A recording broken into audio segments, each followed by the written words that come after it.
Bonjour à toute la Pepper Team, aujourd'hui on se retrouve pour parler des déclinaisons. Alors qu'est-ce que c'est? C'est simplement le fait de regrouper ces références produits issus d'un même modèle mais qui présentent des caractéristiques différentes. Donc il se peut, par exemple si vous vendez des chaussures, que vous ayez un modèle avec des tailles et des couleurs qui soient différentes. Le but ça va être de récupérer ces références produits et de les grouper sur une seule fiche produit.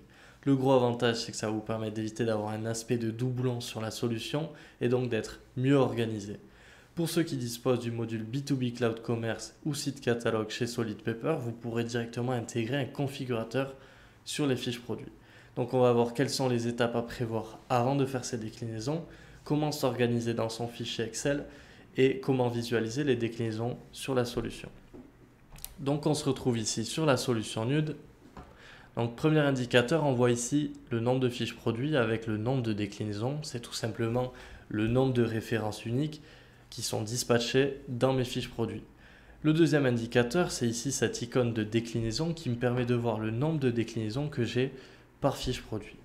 Maintenant, pour s'organiser, on va devoir aller dans les paramètres. On va devoir donc créer des attributs de type déclinaison. Donc on va dans attributs produits, puis déclinaison.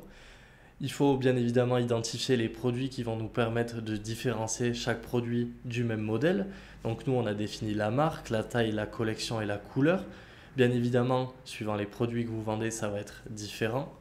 La deuxième étape, c'est dans votre fichier Excel, vous devrez intégrer une colonne de groupement produits qui vous permettra d'identifier tous les modèles de produits que vous avez dans votre fichier.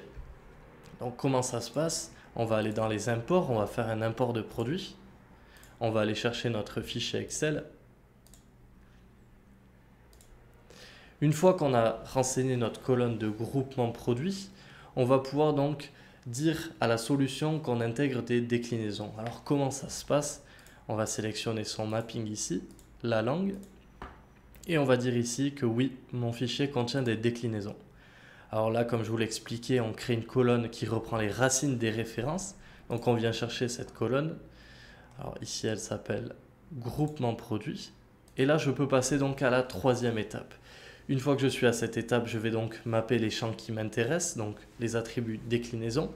Une fois que j'ai fini, je peux soit enregistrer mon mapping et l'importer ou bien juste l'importer. Une fois que j'ai fini cette étape, je reviens sur mes produits et je vais pouvoir donc visualiser, par exemple si je prends cette fiche, je vais pouvoir visualiser tous les attributs déclinables qui ont été appliqués pour chaque déclinaison. Pour ceux qui disposent du module B2B Cloud Commerce ou site catalogue, vous avez ici l'option canaux qui va vous permettre d'afficher le configurateur directement sur le site. Alors on va se rendre dans le canal, on fait détail produit et ici on vient cocher afficher les variants. Une fois qu'on a fait ça, on peut aller sur le site, on va taper notre référence, on la recherche. Donc je peux voir ici que mes déclinaisons ont bien été appliquées sur ma fiche produit. Donc si je clique ici dans mon configurateur pour les couleurs, je vais voir que la référence va s'adapter à la couleur que je définis. Donc on peut voir que toutes les références ont bien été intégrées sur la fiche produit. Voilà, j'espère que cette vidéo a été assez claire pour vous. Je vous souhaite un très bon apprentissage. C'était Solid Paper.